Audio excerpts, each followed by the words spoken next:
Good morning, everyone. I'm Dawn Magretta, the Executive Director of the Foundation, and welcome to our annual Future of Work and Education.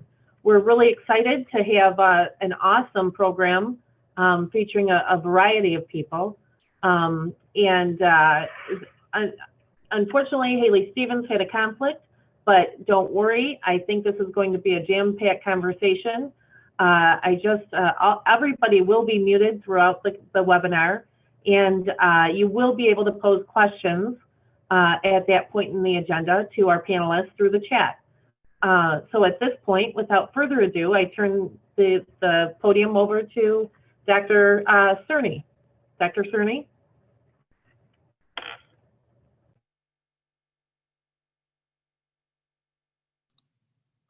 All right. That's that whole unmute thing. So we got that all figured out. So thank you, Dawn. I appreciate it. I want to welcome everybody to this very important topic, workforce development and the ability to get our community and our industry and business partners the workforce that they need to be able to be vibrant and to be able to grow as we get out of the pandemic is crucial. So I want to thank everybody for attending.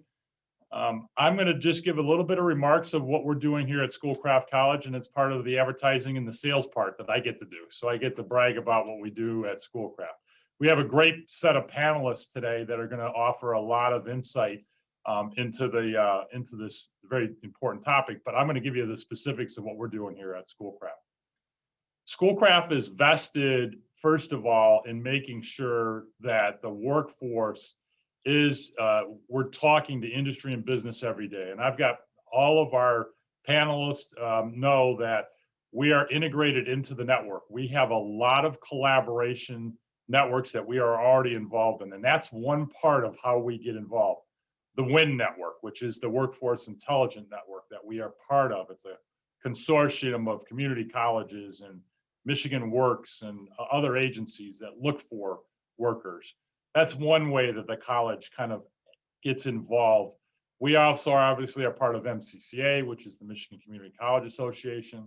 They work on the Reconnect grant and the Future for Frontliners. Again, collaborations. These are all parts of the process so that we can work together in the Southeast Michigan region to work on grants, to work on pieces, because all of us are a lot more powerful than one of us.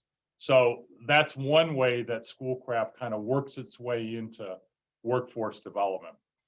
But the other piece is we've got to take our own initiatives within the college. We've got to be very intentional in how we set up our workforce, how we set up our curriculum, how we set up our facilities. And so I'll give you a couple of examples of what we've been doing over the last couple of years, including the pandemic. So we've known the skill shortage even before the pandemic. This was after 2009 and we went through the recession. So the college has understood there's issues related to the ability to find skilled workers for a various amount of reasons. A lot of people left the state after 2009 in the recession, which in some cases there was a depression in this local area. We lost almost 35% of our tax base during that time. So we had to do some things to really think about, how do we address the issue? The other piece was making sure that the demographics, as we saw them through SEMCOG, which is another tool that we use, the data shows that the 18 to 24-year-old population in the next 10 years is going to fall to a cliff. It's not just off a little bit, it's a cliff. So we know there's issues related to that, and we had to figure out some plans to address that. So here's what we did. First of all, we looked at our Advanced Manufacturing and Engineering Center that was on our campus. It was in an applied science building. We had about 17,000 square feet of space. We were continually being asked by our employers, can you put another machine in, plastics injection molding machine, that we will give you for free? No, we don't have room for it. We have 17,000 square feet, and that includes welding, manufacturing, and all the other facets of it. So we went through a process and looked and analyzed and developed a new warehouse off of Merriman in Livonia, in the industrial corridor, to build the Manufacturing Engineering Center, which is a 48,000 square foot facility. It is a piece of all of what industry was looking for because we partnered with industry. We had them at the table asking about what programs are meaningful to them, not only to the programs, but also what can we help you with? You as industry, what can we help with your training, your specific proprietary training? And so we've cut deals now with each of the industry partners so that they can come in and use the facility. Again, at Schoolcraft College, I'll be very clear. We're open 365 days a year. There's no day, maybe Christmas is maybe the only day we'll get off, or maybe New Year's. But we're open. We're 365 operation. Our facilities are here for the community, for our students, for our faculty, for our staff, because these issues are real.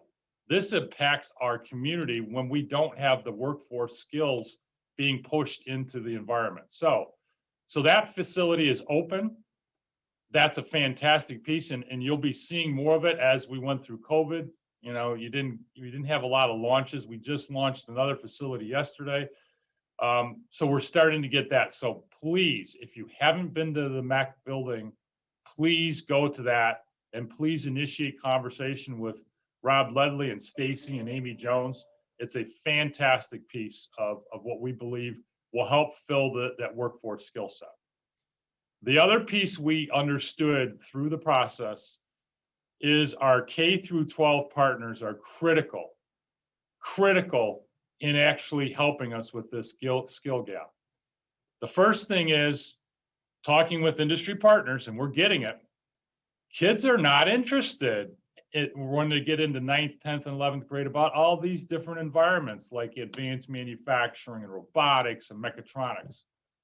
Well, we've got to get into the middle schools. And I will thank Chuck Dardis time after time after time from Alpha USA. He indoctrinated us into that process, because if you don't get them early and you don't get them exposed, they don't choose it in the 9th, 10th, and 11th grade, and then you have a problem. So it doesn't matter what you do.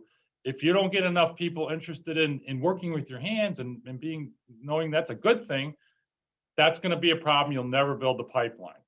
So we're taking Chuck's lead. We're actually being a lot more intentional now this year with our middle school programs. We're working with Clarenceville and Wayne Westland and Livonia to make sure our middle schools have an opportunity once a month to come over to MEC, once a month to come over to our Healthcare Sciences Center that I'll talk to you about in a little bit, to be able to get exposed in a much more intimate fashion, 20 at a time, couple hours. We're going to give them things to do. They work with their hands, and guess what? They'll take that information and those things that they work on back to their parents. That then allows us to have a conversation with the parents, because guess what, folks? Other than mortgage debt, what's the largest debt out there? $1.7 trillion is higher education student loan debt. It's far surpassed any other consumer debt out there. That's appalling. That can't happen. That's not sustainable. So we're working on that with the parents. The other piece we've done with our occupational things is healthcare. We've partnered with Trinity. We have the corridor within our 7-mile area of almost 350,000 square feet of medical space between U of M, who is in Northville Township. We have Beaumont, who's building 125,000 square foot medical center. And then our medical center that sits on our campus for Trinity in the IHA St. Joe's network. All those participate in impacting our students, because every one of those centers are going to be a clinical experience for our students. But more importantly, where we took our applied science building, we did a capital outlay, thanks to John Walsh and Laura Cox and a lot of other of our partners helped us get capital outlay dollars to renovate our applied science building into health center. The Health Sciences Center will open up in November with new programs in radiology, surge tech, sterile processing, and mammography and ultrasound. all brand new programs developed through a pandemic. And Stacy, when you talk to Stacy, she will tell you what a chore it is to do it through a pandemic to create all those certificates and all those programs. But we did that through partnerships with Trinity helping us side by side working on curriculum. So that's an example of how we're dealing with the workforce, how the college is putting its best foot forward to address these issues. And I hope that gives you a little bit of a shed of light on that. And I see that I'm almost at my time. So Dawn, I'm going to turn it over. And if there's any questions, if not, I know this panel is going to be fantastic at giving you insight into the all the dynamics that are going on. I hope I gave you just a little bit of what Schoolcraft's doing to play in this game. Thanks, Dr. Cerny. I think at this point, we're going to hold questions until during the panel discussion.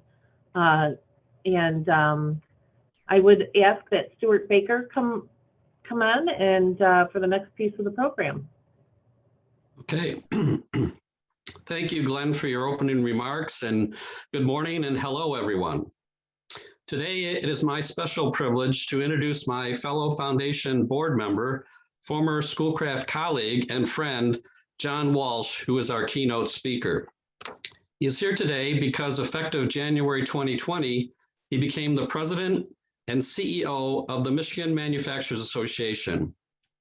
MMA is the state's leading advocate dedicated to securing a prosperous future for Michigan manufacturers through effective advocacy, meaningful education, and strategic business services. Before taking on the role as MMA's leader, John served as the state budget director for Michigan, where he was responsible for coordinating all aspects of the state's $57 billion budget, and has served recently as a budget consultant to Governor Whitmer. Prior to that, he served as Director of Strategic Policy for Governor Rick Snyder and for 3 terms in the Michigan House of Representatives.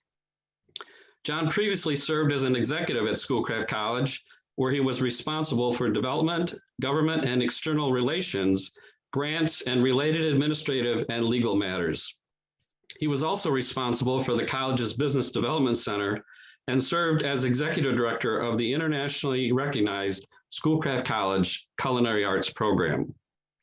He received his Juris Doctorate from Wayne State University College of Law and a Bachelor of Arts degrees in Public Policy Analysis from James Madison Honors College at Michigan State University. John is here today to speak about the role of Schoolcraft College in cooperation with the Michigan Manufacturing Association and introduce the challenges of the pandemic and its impact on the workforce, as well as supply chain management for the follow-up panel dialogue. Please welcome my friend, John Walsh. Thank you, Stu, for that introduction, and thanks everyone. It's really great to be here.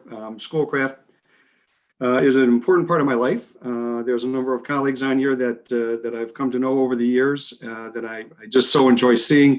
To the panelists, some I know and some I don't. I was really impressed to see who Schoolcraft was pulled together, and I'm looking forward to our panel discussion as well. So thank you again for having me. Just a quick word to give you kind of some level of relevance for the Michigan Manufacturers Association. We have been in existence for over 100 years. Our primary mission is advocacy to work with the legislature and the administration on any number of issues: tax policy, regulatory, workforce development. We are on that, those kinds of things. Like Glenn said, we're on it 300 I'll go with the 364 days a year. I like that analogy, Glenn. But we are very much focused on advocacy. It's our primary mission. But we also do a lot of work in workforce development. We're not in the space of creating our own content, although we do occasional webinars for our members that are pertinent. But rather, we try to fill a space of connectivity to try and help small and large manufacturers navigate what is really a dizzying and complex series of programs at the K through 12, community college, private school level, trying to match needs with available resources at the state and academic level. And then finally, we provide a variety of services to our members. Insurance is our lead. We're able to provide a large discount on a quality insurance product for our members, but there are other programs that we do. And that's for, we have 1,800 members. So we have a good sized footprint, 20 employees to over 10,000 in the state. We represent the biggest and the smallest and everything in between. We're in every single industry and we're across the entire state. So good, it's been a wonderful job, but we certainly do have challenges like we've all faced over the last year from the pandemic. I was on the job about a month when I had to send my team home, and a good 60% of our manufacturing base in the state of Michigan was shut down. That idled 300,000 people just in manufacturing alone. It's affected all of us, of course. I'm going to keep my comments to manufacturing today. January 2020, we had 628,000 individuals directly employed in manufacturing here in Michigan. Today, we're at about 560,000, but there are 30,000 unfilled positions available today in manufacturing. And I'll talk about that a little bit when I get to present, kind of the issues that are before us. But I thought it'd be good to set the table a little bit and look back at the year 2020 and a little bit of the, and I apologize, there is some seasonal allergen bugging me this morning. So I am so sorry that I may clear my throat from time to time. March 2020, we had the shutdown across the entire US, much of the world for that matter. And as I indicated, it had a dramatic impact on manufacturing. One of the designations that was made here and in other states was an essential versus non-essential. That proved to be very problematic. What it meant is some factories were open and some were not.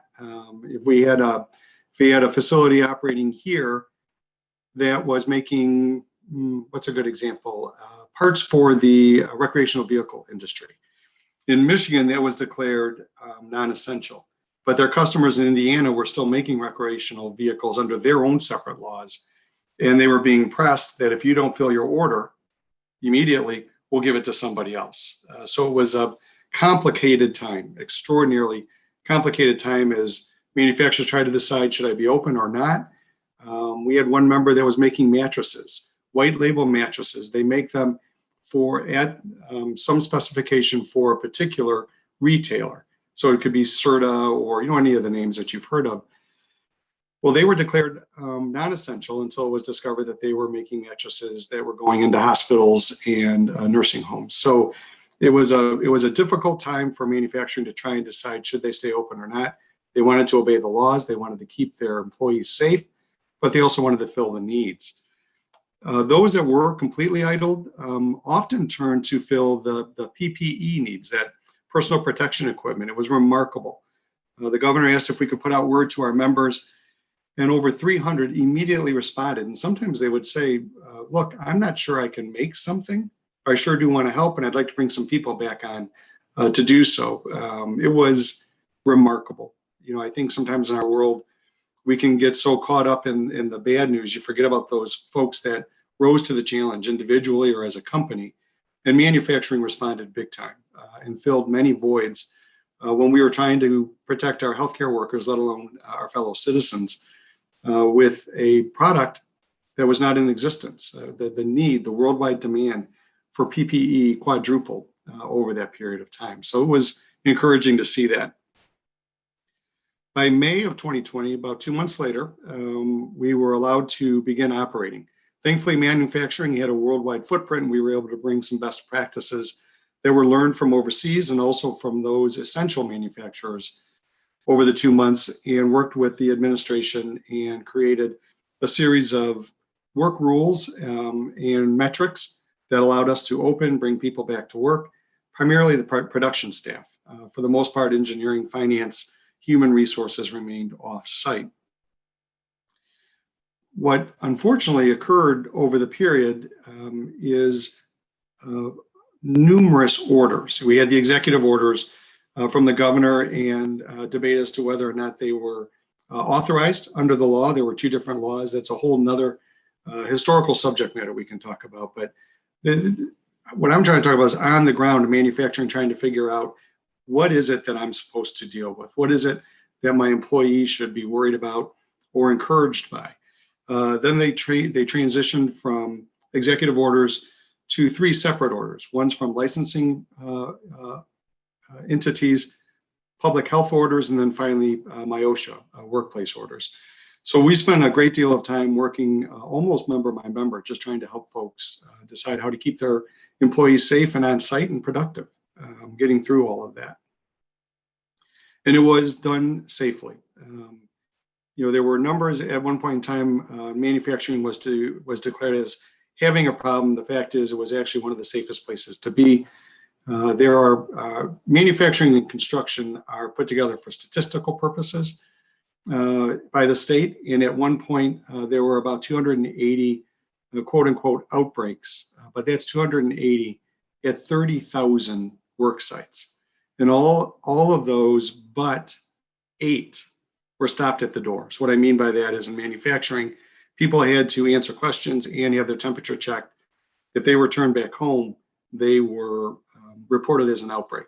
But the fact is, they never entered the facility and there was no transmission. So manufacturing turned out to be one of the safest places because of the work rules that we put into place, and a point of pride where manufacturing was able to work with regulators and find a pathway that kept employees safe and productive at the same time. So we're really proud of that work with the state of Michigan. Move ahead to this May, we're starting to welcome back office workers slowly, gradually. It'll start to pick up steam in the fall. We're going through a lot of the same challenges that other industries are. The tension is a little tighter because we have folks that have been on site and working safely since May of last year, and others that have been working from home. And it's delicate to negotiate their return.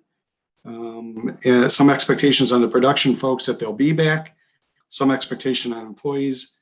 Well, I was productive at home. Why do I need to come back? You're all seeing it. We just have that little extra tension of having production workers on site for the last year. Our members right now are optimistic. They're cautiously optimistic. The 3 things that worry them the most, number one, first and foremost, is the workforce shortage that plagues all of us. Manufacturing is, of course, very concerned by it. I'll go into some details on that. Our rules continue to change. Falling into the pandemic was difficult. Coming out of it is just as difficult as the state and industry, not just ours, tries to negotiate and settle on an exit path from the pandemic and all the various rules, and to get to some sense of clarity. And so it's an observation, it's not a judgment, because these are human beings simply trying to work together and figure out what is the best way to keep people safe, get them back at work, and move forward, and make things work.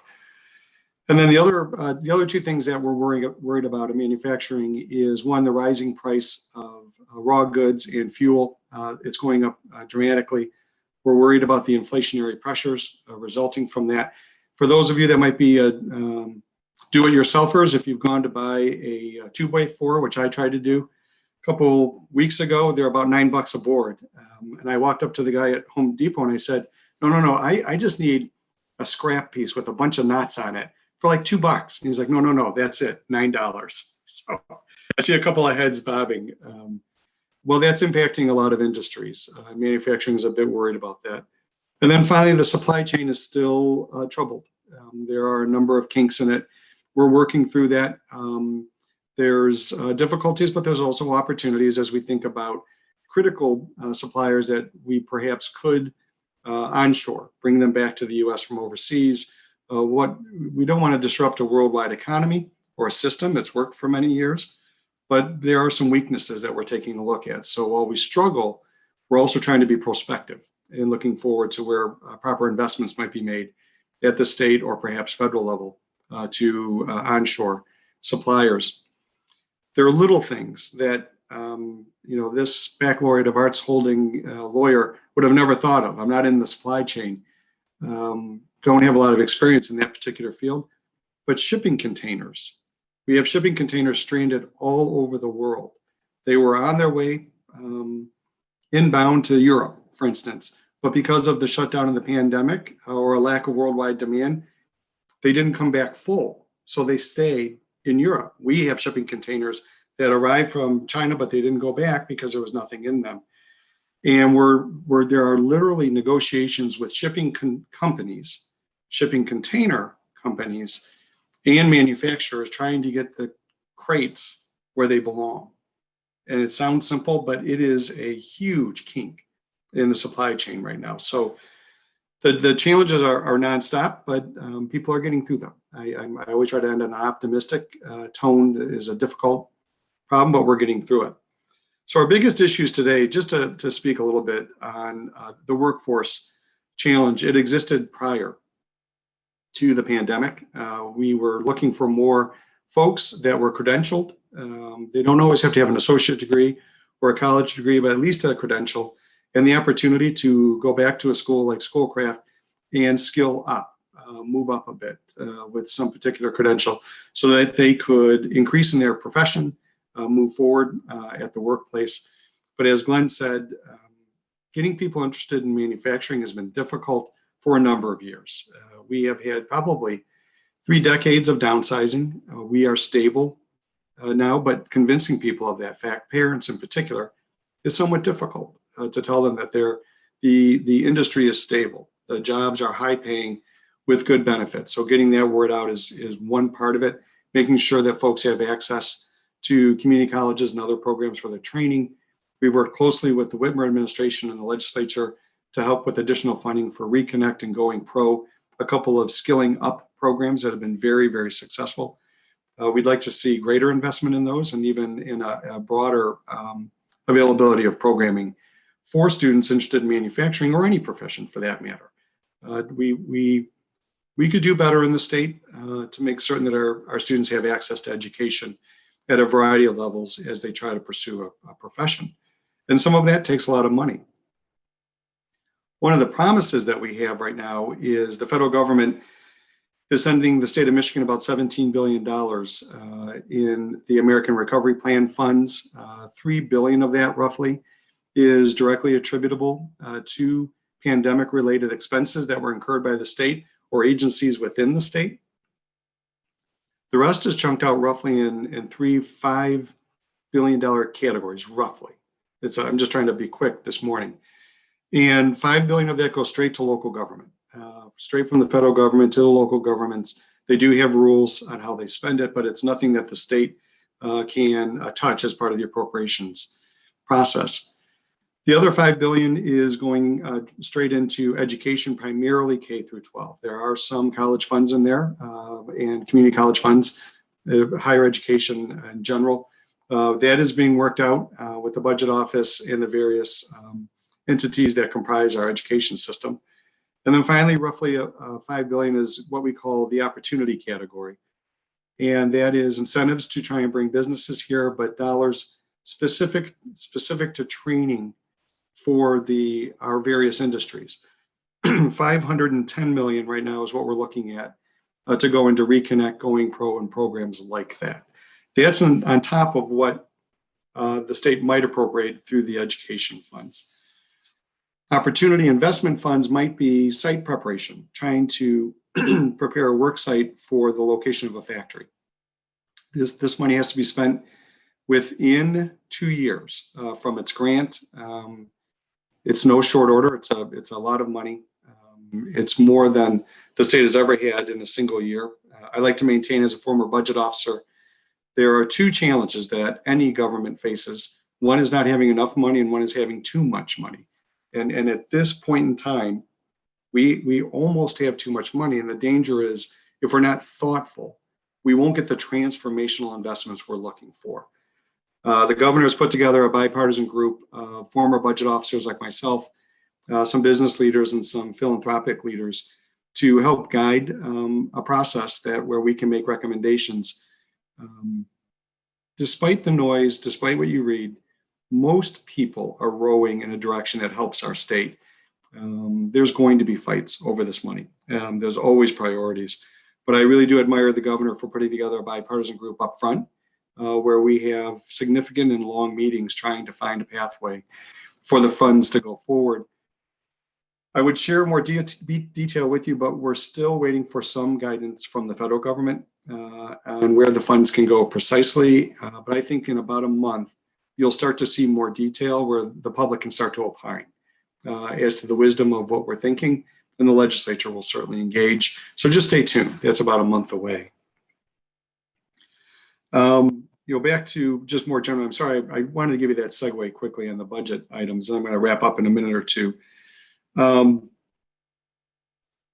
we take a look at the funds that are currently available, what we're going to get from the federal government, we do have some great opportunities for workforce training. I'm very encouraged as a citizen, let alone the CEO of the MMA, at programs like what Glenn talked about, where the community colleges are cooperating. From an employer's perspective purely, having the WIN program, having other organizations where we can direct somebody to for training purposes is ideal, because most of our employers and our employees don't have the time to search and worry about competing products. Trying to find that pathway is critical. We're going to support our community colleges in any way possible. I'm from a community college. I'm high on community colleges. They're always going to be first in my mind. We'll keep working on that. So I want to be cognizant. I covered quite a bit of items. I know, Dawn, we're going to hold off questions until the end. And if you do have any, I can go a little more deeper. But for now, I'm going to give the floor back and try and stay on time.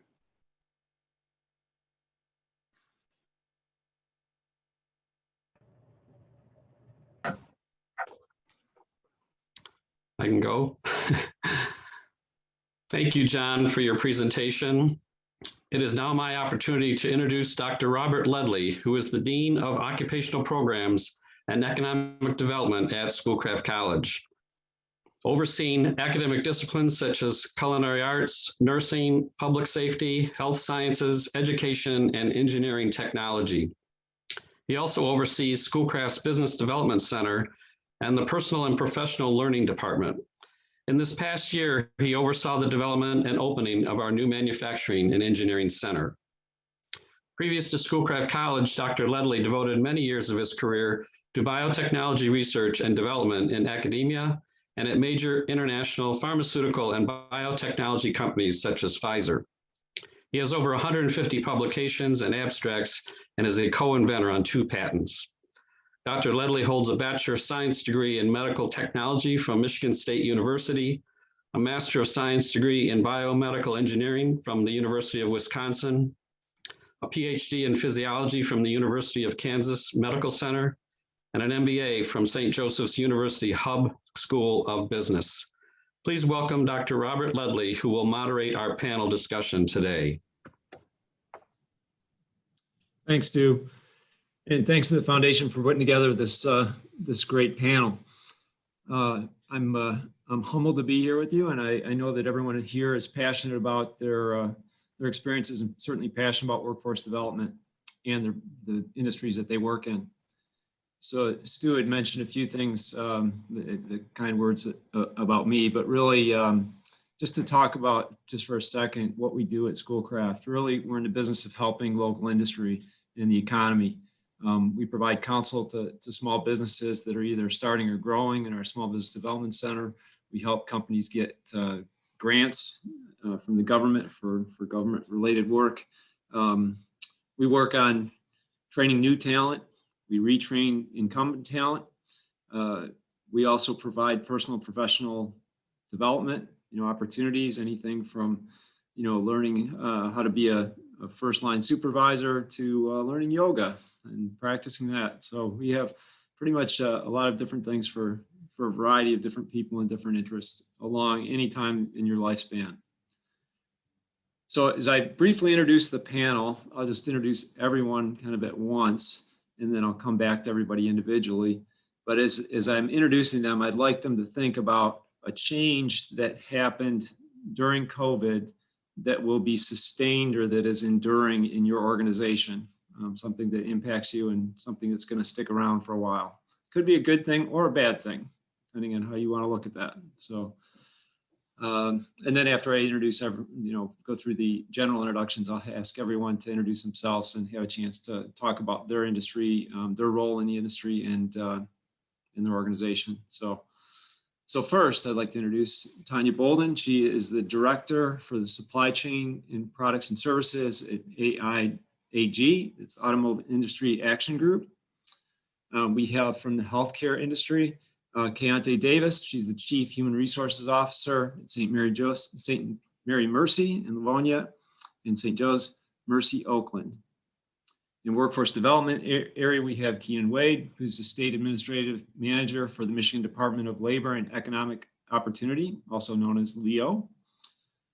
And you've already met John Walsh, the President and CEO of Michigan Manufacturers Association. And from the education area, we have Stacy Whitten, who is the Chief Academic Officer at Schoolcraft College. So I will just go in this order. So Keontae, I'd like to start with you. Just kind of respond to my question and introduce yourself and your role in industry. And there you go. All right, thank you very much. Look forward to talking to everyone today. So I have been in healthcare for a little over 15 years and in human resources for a little over 20 years. One thing that I am responsible for is implementing our strategies on hiring as well as retaining our colleagues, and along with a focus on both our colleague engagement as well as diversity and inclusion. One thing we are continuing to experience in healthcare, which I think has unfortunately been magnified with COVID, is the lack of applicants and not enough going into fields such as radiology, lab, and nursing fields. A lot of people, when they think of the hospital, just think of nursing and physicians, but there are so many other areas, supply chain, finance, patient access, that people can go into. And so partnering with our partners like Schoolcraft College allows us to reach out to more candidates, and we really appreciate that partnership. As we think about what has happened with COVID, one thing it has taught us, our people were here on the front lines, and so you really saw everyone working together and really supporting each other. The biggest thing that I am now worried about is now that people are having a time to breathe, how is that going to affect from a mental health perspective and resiliency? So that's something that we'll be continuing to focus on as we come out of this crisis. Great, thank you, Keontae. And then Stacy. Good morning. As the Chief Academic Officer at Schoolcraft, I oversee and direct all of the academic programs. So both Glenn and Rob have talked a little bit about what those are, the credit classes and the non-credit opportunities, such as workforce training, our personal and professional learning, and our business development center. So we try and look at the whole person and provide opportunities for learning throughout their lifespan. I've been in education for 25 years now, both in K-12 as well as higher ed. And like all of us, we experienced pretty drastic changes in the work that we do and how we do it as a result of COVID-19.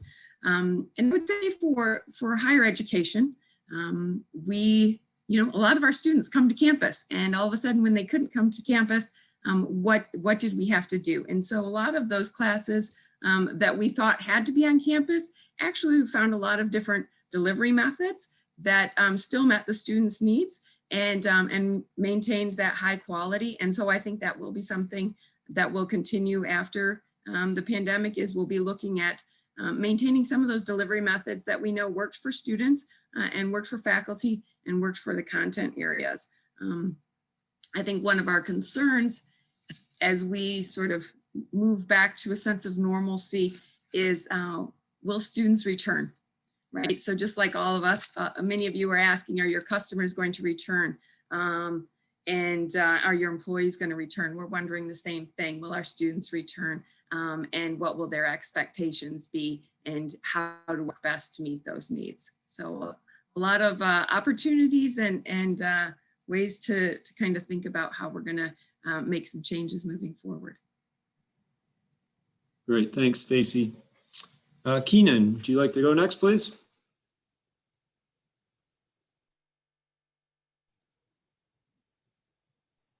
Okay, I'm unmuted. Okay, good morning, everybody. Thank you, Chris, for inviting me. I'm really honored to be here. Keenan Wade, I'm with the Michigan Department of Labor and Economic Opportunity, and I work in the workforce development area, and specifically my area that I manage is work-based learning. And so I'd like to take the opportunity to thank John and his outfit for helping to get the Going Pro Talent Fund, which is in my area, codified into law. Thank you so much for that heavy lifting. But that's one of the programs in my shop is the Going Pro Talent Fund. Many of you ever heard that. We say with confidence, I think that's the most popular program in the state amongst industry. I think we could say that. Just this past year, we funded nearly 850 employers, and over 30,000 employees are going to be trained because of that. And that has a tremendous impact on the state in terms of upskilling our workforce. One of the other things that I do in my area, I manage the Carl D. Perkins post-secondary career and technical education program, and that's where Dr. Ledley and I cross paths a lot. It's been great working with him over this time. In Michigan, we do it a little bit different in that the post-secondary program is in workforce development, and the secondary program is in the Michigan Department of Education. So we work with all 32 community colleges and 3 universities in that program as well. One of the new things that we have coming on board is a program I'll talk about a little bit later through some CARES Act funding called My Elite. There's another acronym for you, Michigan Learning and Education Advancement Program. To answer your question about how the pandemic has impacted us, I think just a thread running through everything we do now is having that ability to internally work virtually, and also to look at projects that come in for funding.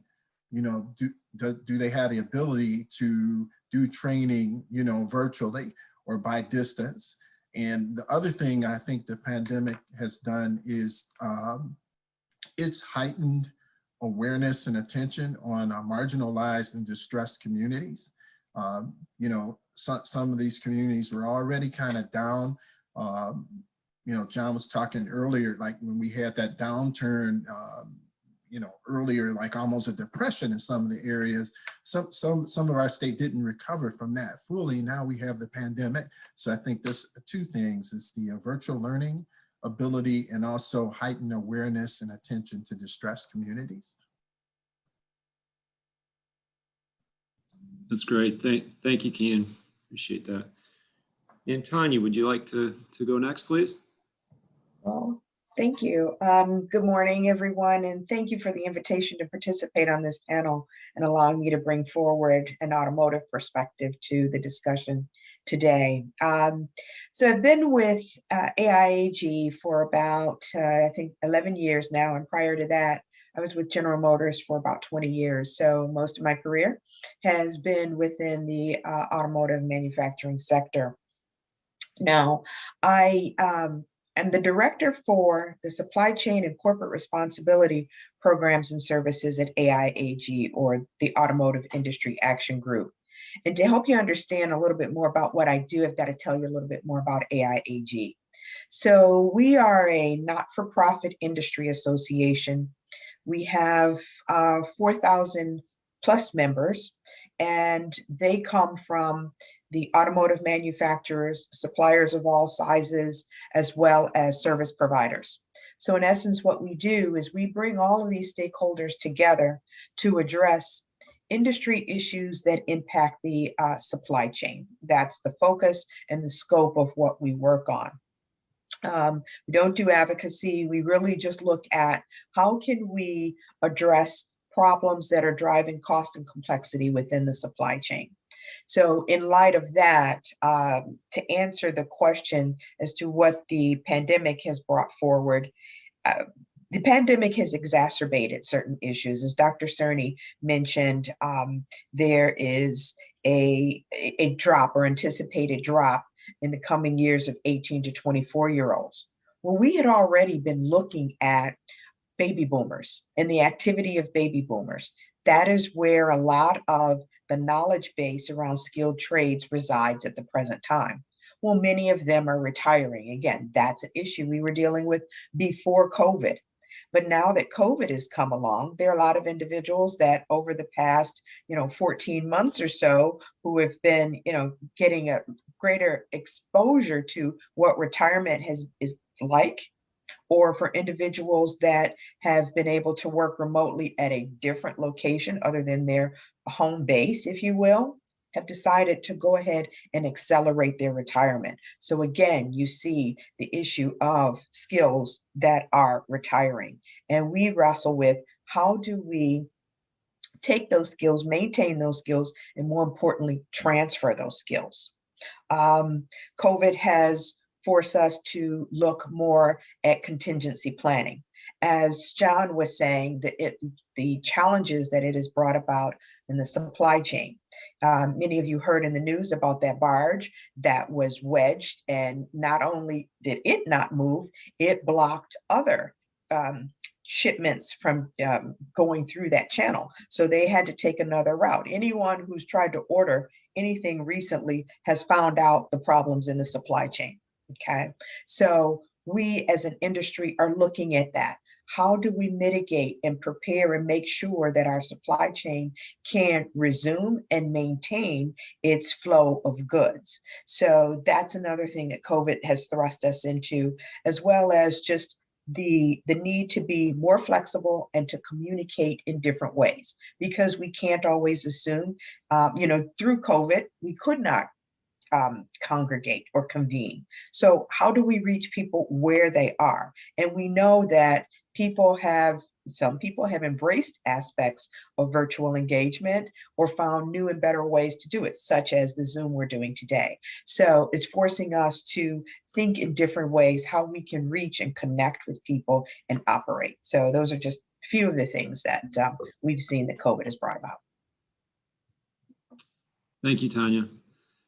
John, I know you've done your introduction for us and you wear a number of hats, but maybe you could address that general question for us. Just what's the enduring thing that's come about with COVID you're gonna continue to see in your industry? Thanks, Rob. And I think I covered it a bit, but workforce development, as others have said, was with us before, and it's going to continue to be with us for years. The pandemic made it worse, but also highlighted it as an issue. So there's more focus on resolving that issue, and that's a good thing. The problem is hard, but having the focus, I think, will allow us to get through, hopefully through the legislature and the administration, that we need greater funds and coordination and resources. The other impact is, on the supply chain, as Tonya was just mentioning. There's so many things that impact it. And what I'm hopeful as an industry, we can approach solutions that will be beneficial to the US, hopefully to Michigan. My job is to advocate for Michigan in particular, but where we can bring some parts of the industry back home where it makes sense, economic and productive sense.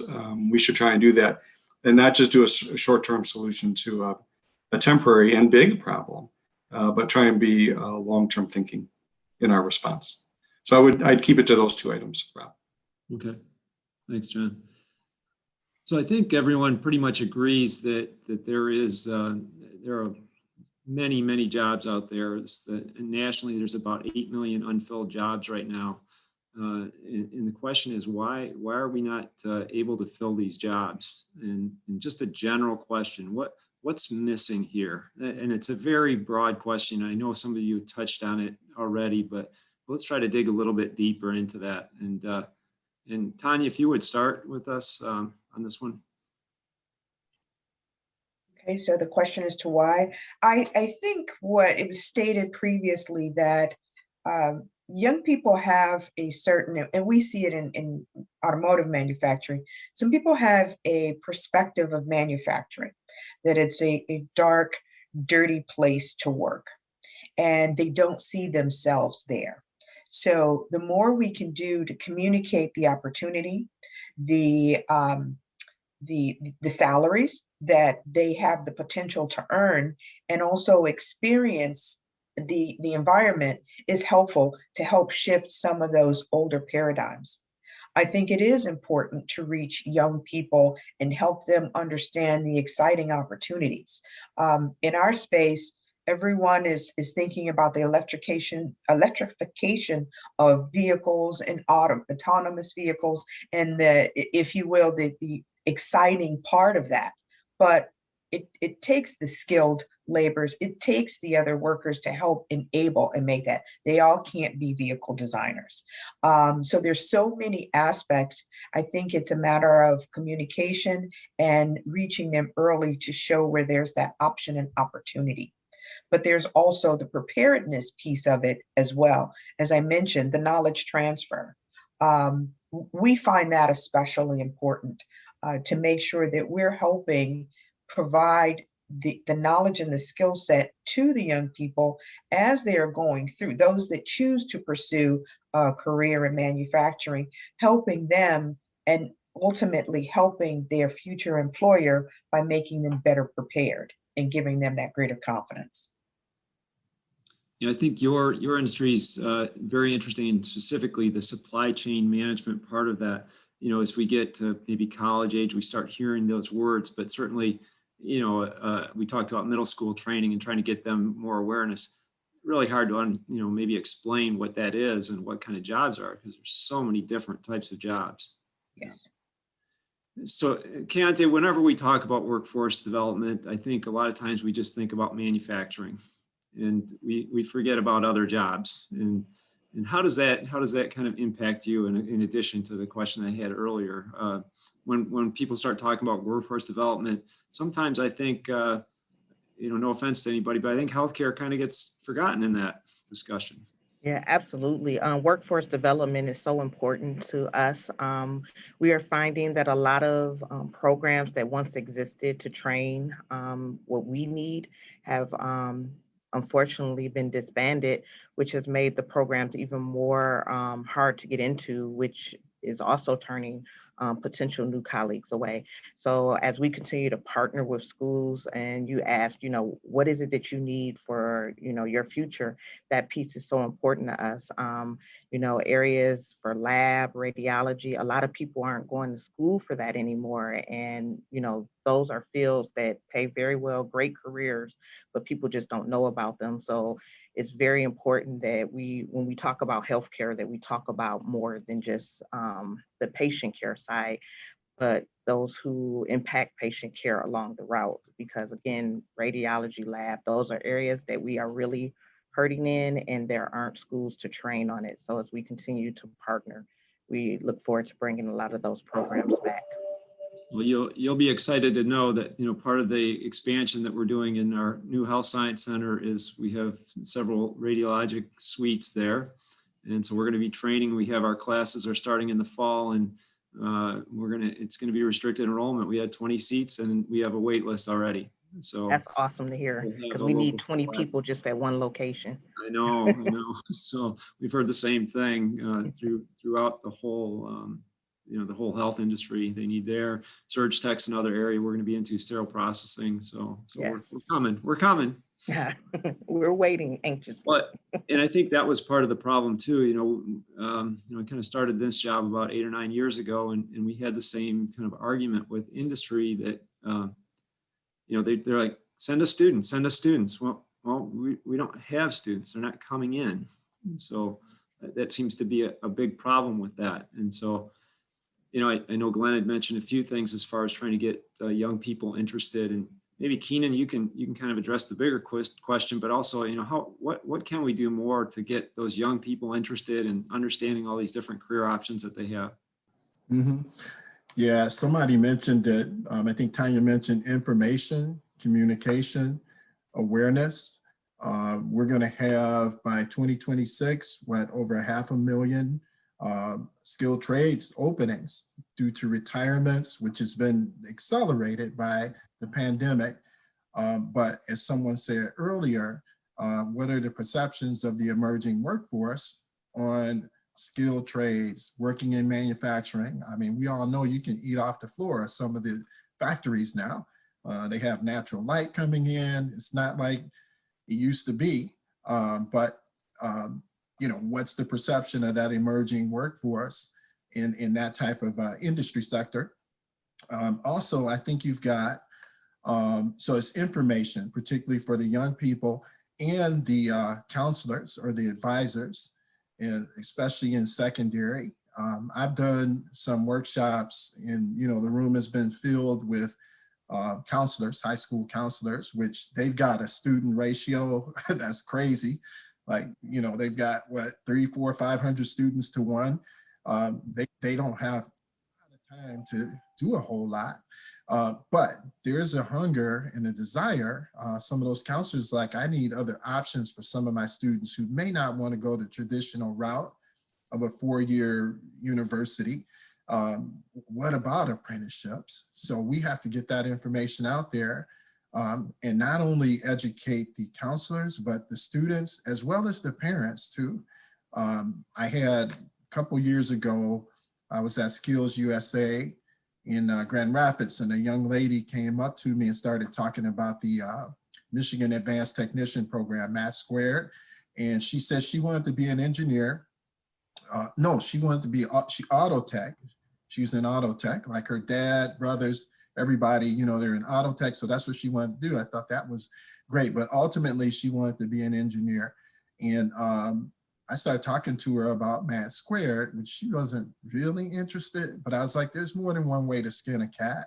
You can still get your bachelor's degree, go on this path, and you know, get maybe like 2 years, get your college paid for the first 2 years, and then maybe that employer will pay for you to get the bachelor's degree. Well, about 5 minutes later, she came back with her mom and she was like, we're gonna have a discussion with dad when we get home about these college plans. So yeah, getting that information out there to the emerging workforce, and then how do we overcome like the skills gaps and like help students to like find the color of their parachute, so to speak. And then how do you fill that skills gap and overcome any barriers they may have to getting into that new industry? Dr. Ledley, we had a question come into the chat room that kind of dovetails into what Keenan was just talking about. The question is, there is a push to bring the idea of manufacturing as a career path to middle school and high school students, but how do you communicate the need and possibilities to the parents of these students?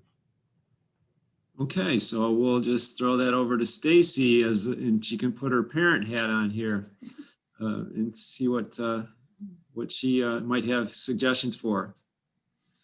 Right. So I think that you know, we're trying to do things, frankly, at Schoolcraft to help students understand what opportunities are available for them. As Dr. Cerny mentioned, we have a middle school program that we're launching with several of our local districts to bring students in to help them understand what's available. I do remember bringing my child into our manufacturing open house and seeing some of the equipment and getting that opportunity. And he says to me, "This is what college is?"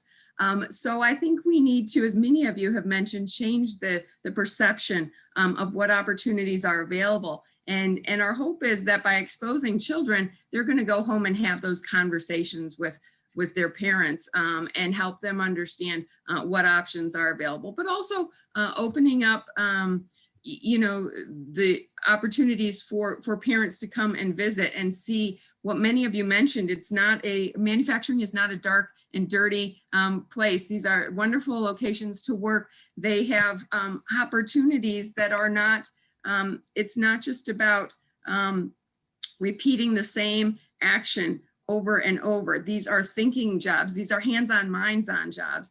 So we really need to be having conversations with, as many of you mentioned, working with our K-12 partners and the advisors, and helping students at an early age. We know they get on a path really quickly. By 9th grade, they have their next 4 years planned out, right? And what those classes are, and then what that's going to lead to. So by having conversations earlier with them, and sharing with them all of the opportunities that are available to them, I think will be beneficial. No, I agree totally. I think a lot of times we have interactions with K-12s, and I'm not sure if there's any K-12 folks on the call here, that there is I guess a direction, and I think this happened probably in the 70s, work smart, not hard, or something like that, I think was the posters that were shown in my high school anyway at that time, and started moving away from the what was called vocational education at that point. And actually our college moved away from that at one point. And it was difficult to come back. The equipment's very expensive. It's very difficult to get those things back into the high schools. The equipment, the technology has changed. It's much more sophisticated now. And our simulation lab for our health sciences is unbelievable. The mannequins can do anything, almost anything a human can do. It's pretty amazing, but it's very costly. And we just can't replicate that in every K-12 district. And so I think there's that. And then there's also just this push for 4 years. If you talk to counselors, and there's definitely a push for that, and a push for parents. I remember being in a large, one of our meetings, it's the Trends in Occupational Programs meeting that we have once a year for all the occupational programs in the state of Michigan for community colleges. And one of the moms stood up and bravely said that she worked at a community college, and she said she's not sending her kid to a community college. And that was kind of telling for me. There's still a stigma even for people that are working in this area. So we have to somehow get around that. And maybe, Stacy, I'm going to come back to you, and maybe you can just talk a little bit about stackable credentials and how that might help, a student get from, maybe a high school, some type of credential they can gain in high school or early on in their college, years, or perhaps, through one of the professional, agencies like American Wellness Society, things like that, and then move on from there. Right. Well, I think, we're all recognizing that everybody's journey, professional journey and personal journey is different. And so we want to make sure that we have opportunities for a wide variety of folks, whether they're working in industry and then they want to just pop back in and upskill and pop back out to the workforce, or continue their position and have some flexible learning opportunities, or the student that is coming out of the K-12 system and wants to try something out, go right into the workforce, have a credential in which they can immediately meet their economic needs pretty quickly. We've tried to build a lot of stackable credentials, meaning that come to us for a 9-month certificate or even shorter. We have a workforce development training program that puts together even shorter time frames for folks to have a credential to walk away with, that they can put on their resume, but then they can also come back to us and build on that credential so that they can continue to add to it and get to the next level, maybe a year certificate, additional skills and knowledge to get then that associate's degree. And then we've got great partnerships and alignment with universities as well if people want to continue in those areas. So continuing to try and allow somebody to stack and build and gain momentum with their credentialing series. Keenan, I know some of the initiatives that Stacy just talked about a little bit kind of fall in your wheelhouse, and I think some of the funding opportunities are there too. So maybe you can just talk a little bit about those funding opportunities and how they might address this. Okay, so the one that I'll talk about that's the most, it's the hottest fire right now that's going up. We just secured about $17 million, almost $18 million from the U.S. Department of Education. About 1% of the CARES Act funding was through this Educational Stabilization Fund. And so we competed with about 38 other states, and we're victorious with 8 other states in securing the grant. And the whole idea was to help people who've been impacted by COVID. It's our workforce industry has been devastated by it, trying to pick ourselves up off the ground from that. So the whole idea though was to get people reskilled in everything that Stacy was talking about, like short-term certificates less than 2 years, probably, because that's our performance period right now.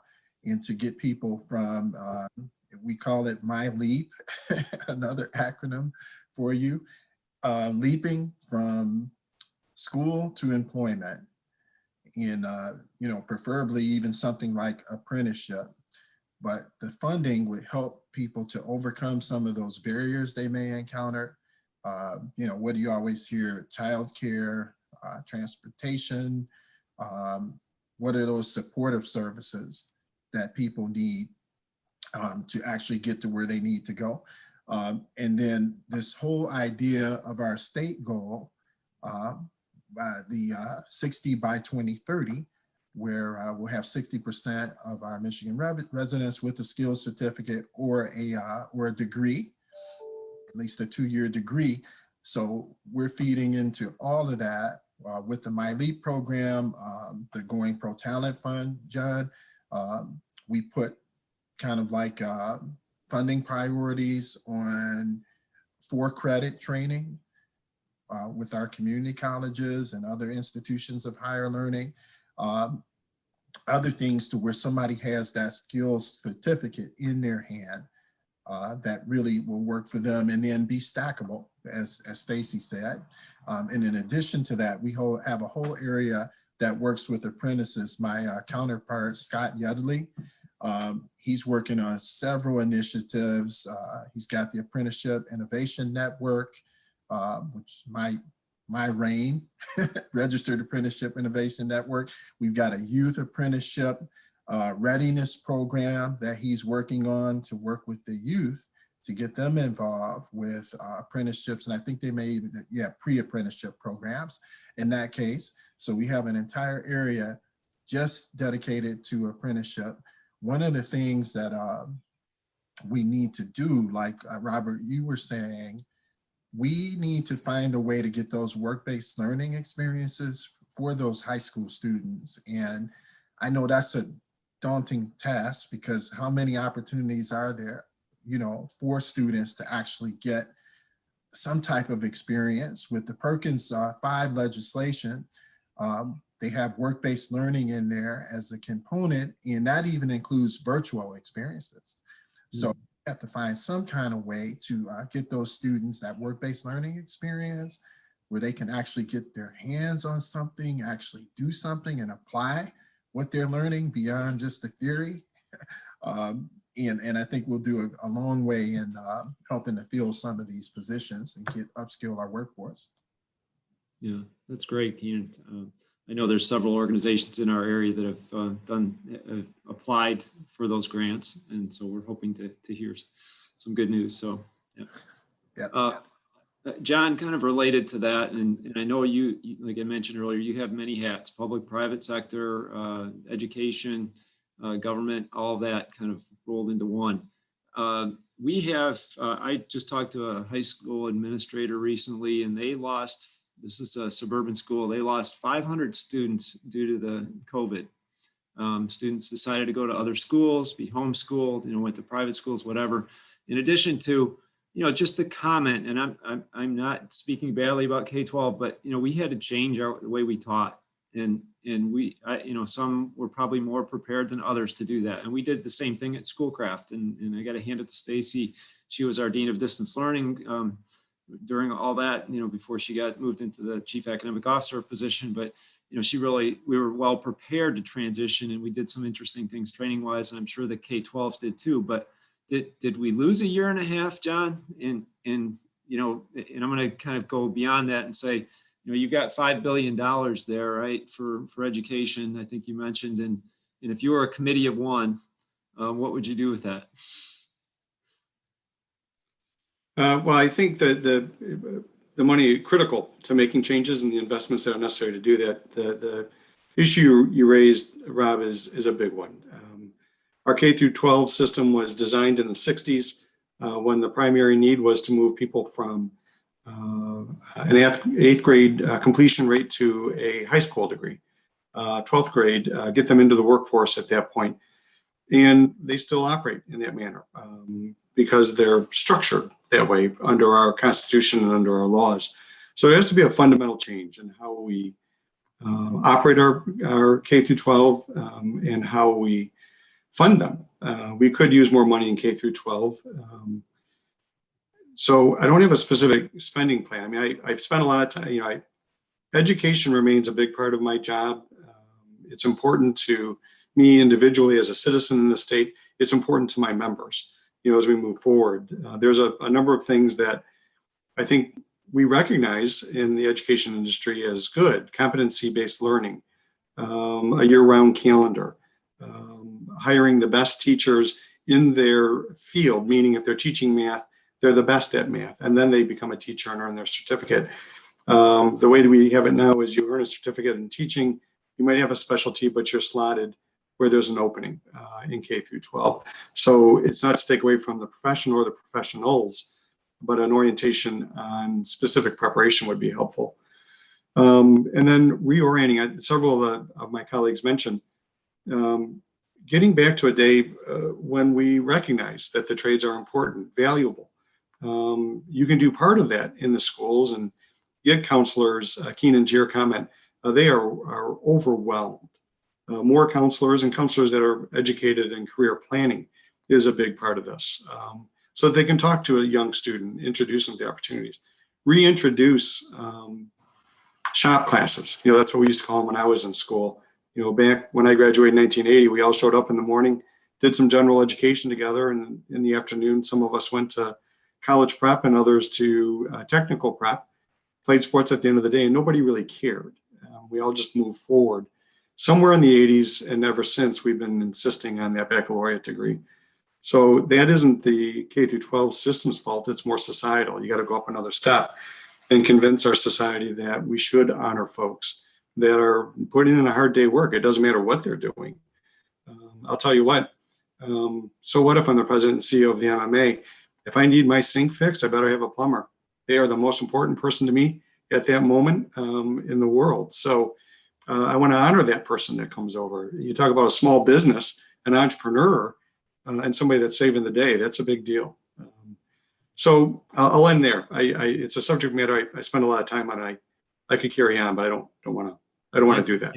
Yeah, I think we all could have long conversations about many of these topics, but so I want to just jump to one thing. So the wage, I always thought it was not necessarily a talent gap or skills gap, but really a wage gap. And the concern was that people look at the initial wages for some of these jobs, and they were in the $12 to $15 an hour type ballpark, or maybe even less than that in some cases. Now with the shortage and with people staying home from work, and I think that's part of the issue in terms of unemployment. We can kind of get into all that, but now the state's talking about incentives to get people back to part-time employment, just kind of gradually getting back in by giving them incentives on top of their unemployment. So it's we're chasing and chasing and chasing here.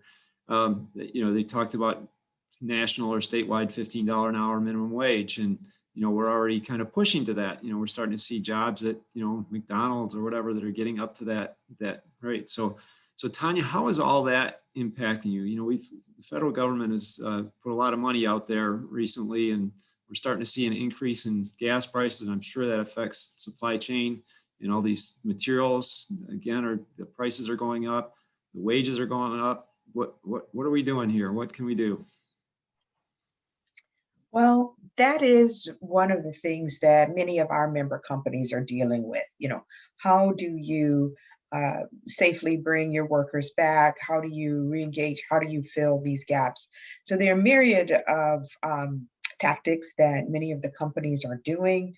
That's not a space that I work in specifically with the hiring, but one place, that we, the AIAG, are really focused on is, again, that knowledge transfer, looking at the skills that are maintained by what I will just call the baby boomers, and making sure we're working with organizations such as Schoolcraft College or Wayne State to make sure we're infusing that knowledge there for individuals that may be entrants to the workforce, or those who are looking to grow their skills and perhaps pursue other opportunities. Right. So we had, and this is somewhat addressing what you just mentioned, but we had a question come in. So what steps would you recommend employers take today to help the unemployed re-enter the workforce for these immediate openings? And Kante, I'll start with you. So for us, it's going back and starting some type of educational program, whether it's obtaining the certification, getting a degree. Of course, we have entry-level roles that if you want to work in the hospital while you're pursuing this, we would definitely support and provide tuition assistance. I think that's an important part of all this. I think it's something that is glossed over when a student or somebody who's unemployed looks at jobs and they kind of just go, well, it's only $13, $14 an hour, but you get the benefits, you get the tuition reimbursement, so it's a start. Mm-hmm. So part of that though is that, when we look at this, what's referred to, I'm sure you guys have heard this terminology, ALICE, asset limited income constrained employed individuals, and that in the state of Michigan, basically it's a level where you're just surviving. And so for a family of 4, 2 children in childcare, the budget is $60,000 a year.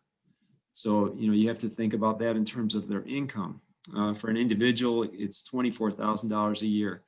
So, these people, if they're coming in at those low wages, or relatively low wages, it's difficult for them to even get by and to afford, the daycare or the transportation or whatever it is to get them to school.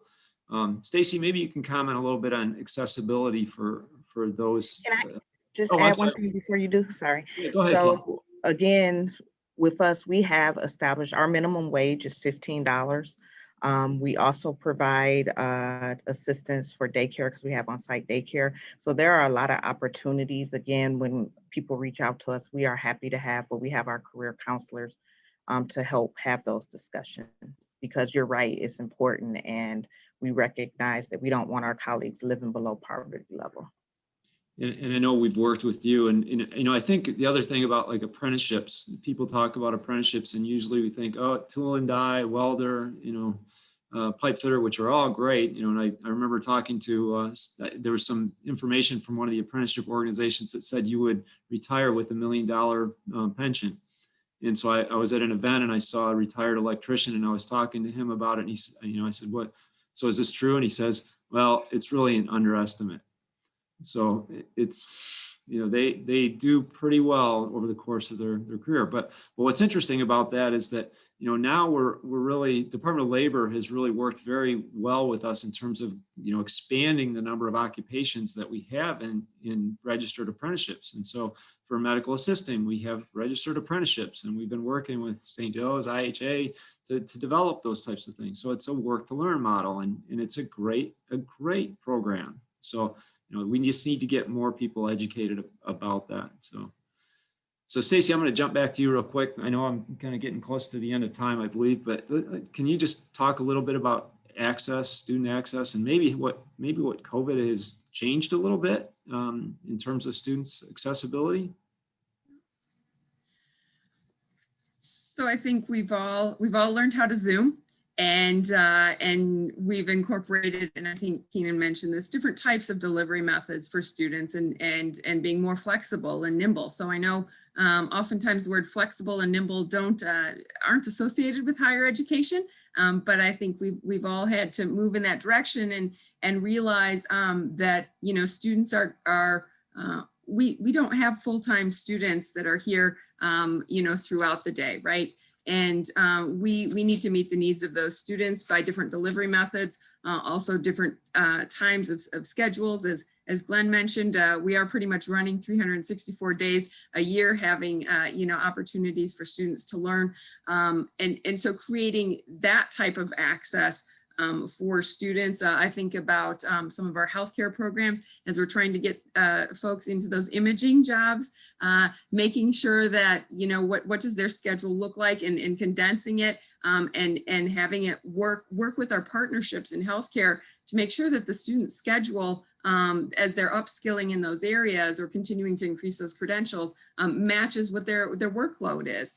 and meets those needs. So I think from an access perspective, we're really trying to create flexibility there, but also I think focusing on who our students are, right? And how can we provide access to these programs and target or make available information about these programs to maybe folks that would be considered non-traditional in some of these areas, and working with local partnerships to make sure that students know about what's available. So we have one question, comment from actually one of our faculty here in nursing. And she's talking about, we have a kids on campus program called Scrubs, and I guess we're having difficulty getting instructors for that. So Keontae, if you if you know anybody, let us know. Usually they're week-long camps, and it's a great opportunity for those young students to get involved. I just and took the also, information down. Thank you. Yeah, I wanted to mention too that today Governor Whitmer is recognizing this as the Essential Workers Day. So obviously important for people that are in healthcare and in the food business in particular, and just making sure that they, really, it's been a rough go for a lot of people, but I think the people that had to get dressed every day in the PPE and work with patients that had COVID and in that environment, that took a lot of courage for sure. And the people that were working in the grocery stores and making sure that we had food available to us, that was also very important too. So it's nice to get that recognition today for all those workers.